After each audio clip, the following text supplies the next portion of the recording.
Welcome back. ఇటీవల మన ప్రధానమంత్రి నరేంద్ర మోడీ కేంద్ర పాలిత ప్రాంతమైన లక్షద్వీప్ పర్యటించిన తర్వాత అక్కడి అందాల గురించి ప్రతి ఒక్కరూ మాట్లాడుకుంటున్నారు. ముఖ్యంగా టూరిజం అంటే ఇష్టపడేటటువంటి వాళ్ళు ఇంటర్నెట్లో ఈ లక్షద్వీప్కి సంబంధించినటువంటి ఇన్ఫర్మేషన్ని సెర్చ్ చేస్తున్నారు. ఇదే టైంలో ఈ మాల్దీవ్స్ విదేశాంగ సహాయ మంత్రి జహీద్ రమీజ్ చేసినటువంటి ఒక వివాదాస్పద వ్యాఖ్యల వల్ల భారతీయులు ఇక మాల్దీవ్స్ కన్నా లక్షద్వీప్కి వెళ్ళాలని నిర్ణయించుకున్నారు. ఇప్పటికే 2500 మంది ఎవరైతే మాల్దీవ్స్ వెళ్ళాలని మాల్దీవ్స్లో హోటల్స్ బుక్ చేసుకున్నారో వాళ్ళందరూ కూడా అంటే 2500 మంది బుకింగ్స్ని క్యాన్సిల్ చేసుకున్నారు. అంతేకాకుండా 7500 మంది ఈ మాల్దీవ్స్కి వెళ్ళడానికి ఏదైతే ఫ్లైట్ టికెట్స్ని బుక్ చేసుకున్నారో ఈ 3 రోజుల్లో ఈ 7500 మంది ఈ టికెట్స్ని క్యాన్సిల్ చేసుకున్నారు. ఇక తర్వాత ఇప్పుడు ఈ పర్యాటకులు ఎవరైతే టూరిజం అంటే ఇష్టపడేటటువంటి వాళ్ళు ఇప్పుడు లక్షద్వీప్ వైపు చూస్తున్నారు. అసలు లక్షద్వీప్ ఎక్కడ ఉంది, లక్షద్వీప్ చరిత్ర ఏంటి, లక్షద్వీప్ యాక్చువల్ది ఇండియానేనా, అసలు లక్షద్వీప్కి వెళ్ళటానికి ఎలాంటి మార్గాలు ఉన్నాయి, అక్కడ ఎలాంటి ప్లేసెస్ మనం చూడొచ్చు, వెళ్ళటానికి ఎలాంటి ఎంత టైం పడుతుంది, ఎలాంటి అవకాశాలు ఉన్నాయి అంటే లక్షద్వీప్కి సంబంధించి చరిత్ర, అలాగే లక్షద్వీప్కి వెళ్ళడానికి ఉండేటటువంటి వివిధ మార్గాల గురించి, అక్కడ మనం బస చేయడానికి ఉండేటటువంటి హోటల్స్ గురించి పూర్తి ఇన్ఫర్మేషన్ని మీకు ఈ వీడియోలో అందిస్తాను. అంతకన్నా ముందు మీరు కనుక మొదటిసారి నా ఈ ఛానల్ చూస్తున్నట్లయితే సబ్స్క్రైబ్ చేసుకొని ప్రక్కనే ఉన్న బెల్ ఐకాన్ని ప్రెస్ చేస్తాం, మర్చిపోవద్దు. ముందుగా మనం లక్షద్వీప్ హిస్టరీ ఏంటో చూద్దాం. మనకి 1947 ఆగస్టు 15 మనకి ఇండిపెండెన్స్ వస్తే పాకిస్తాన్ ఆగస్టు 14న ఒక స్వతంత్ర దేశంగా మారింది. అంతకుముందు మన దేశంలో 565 చిన్న పెద్ద రాజుల చేత పరిపాలించబడే రాజ్యాలు ఉండేవి. దానిని మనం సంస్థానాలు అనేవాళ్ళం.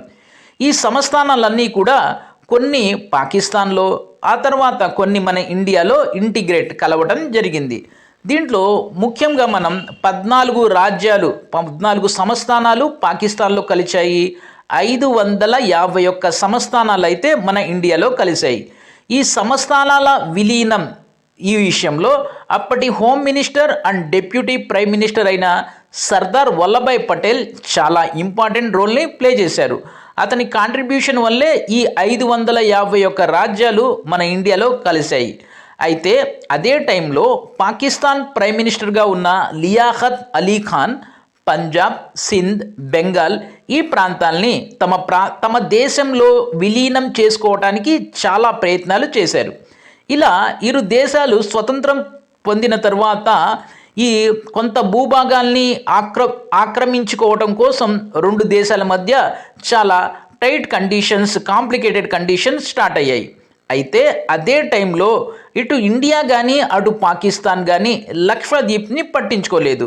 ఇక కథ కట్ చేస్తే ఇండియా ఇంకా దానిని క్లెయిమ్ చేయకపోవడంతో ముస్లిం పాపులేషన్ అక్కడ ఎక్కువగా ఉండటంతో లక్షద్వీప్ని తమ కంట్రోల్లోకి చేసుకోవాలని ఆగస్టు 15న లియాఖత్ అలీ ఖాన్ అదే పాకిస్తాన్ ప్రైమ్ మినిస్టర్ వెంటనే ఒక యుద్ధ నౌకని దాంతోపాటు సైన్యాన్ని ఇక్కడికి పంపించడం జరిగింది.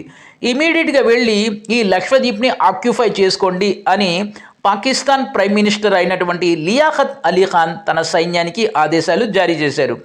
అదే సమయంలో Indian deputy prime minister and home minister అయిన సర్దార్ వల్లభాయ్ పటేల్ కూడా ఆర్కట్ రామస్వామి ముదలియార్ అలాగే ఆర్కట్ లక్ష్మణస్వామి ముదలియార్ను ఇండియన్ సైన్యానికి ఇచ్చి, అది కూడా సైన్యంతో పాటు ఒక యుద్ధ నౌకని ఇచ్చి వెంటనే వెళ్ళి ఈ లక్షద్వీప్ని ఆక్యుపై చేసుకోవాల్సిందిగా ఆర్డర్ని పాస్ చేయడం జరిగింది.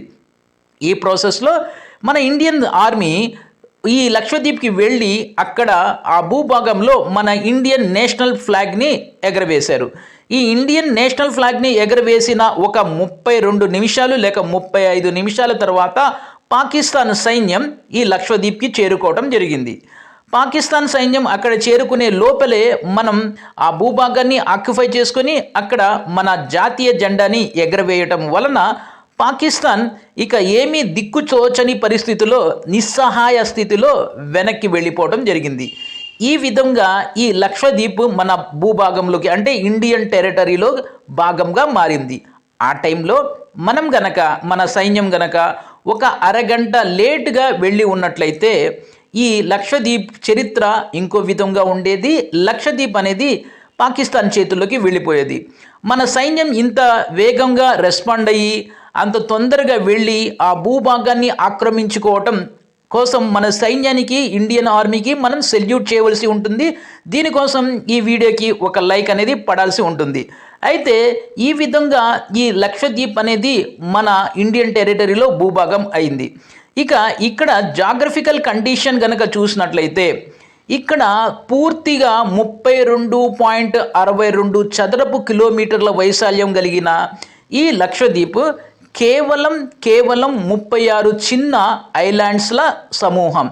ఈ 36 చిన్న ఐలాండ్స్లో కేవలం 10 ఐలాండ్స్లో మాత్రమే ప్రజలు జీవిస్తున్నారు. మిగిలినటువంటి 26 ఐలాండ్స్లో ప్రస్తుతం జనసంచారం లేదు.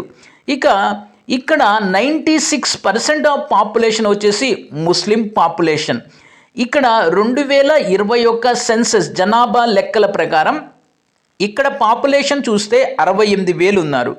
ఇది 1956 నవంబర్ 1న లక్షద్వీప్ని కేంద్రపాలిత ప్రాంతంగా సెంట్రల్ గవర్నమెంట్ ప్రకటించింది. అప్పుడు దీని యాక్చువల్ నేమ్ చూస్తే లక్కద్వీప్ మినీకాయ్ అమిదివి అని పిలిచేవారు. కానీ 1973 నవంబర్ 1న దీన్ని లక్షద్వీప్ అని కొత్త పేరు పెట్టారు. ఈ ప్రాంతానికి అప్పటి నుంచి ఇప్పటి వరకు ఇది యూనియన్ టెరిటరీ అంటే కేంద్ర పాలిత ప్రాంతంగానే ఉంది. దానికి ప్రధాన కారణం ఏంటంటే ఒకటి జాగ్రఫికల్గా కేవలం 32.62 చదరపు కిలోమీటర్లు కలిగి ఉండటం, రెండోది పాపులేషన్ తక్కువగా ఉండటం, మూడోది ఇది ఒక సెన్సిటివ్ ఏరియా కాబట్టి ఈ ప్రాంతాన్ని కేంద్ర ప్రభుత్వమే డైరెక్ట్గా రూల్ చేస్తుంది.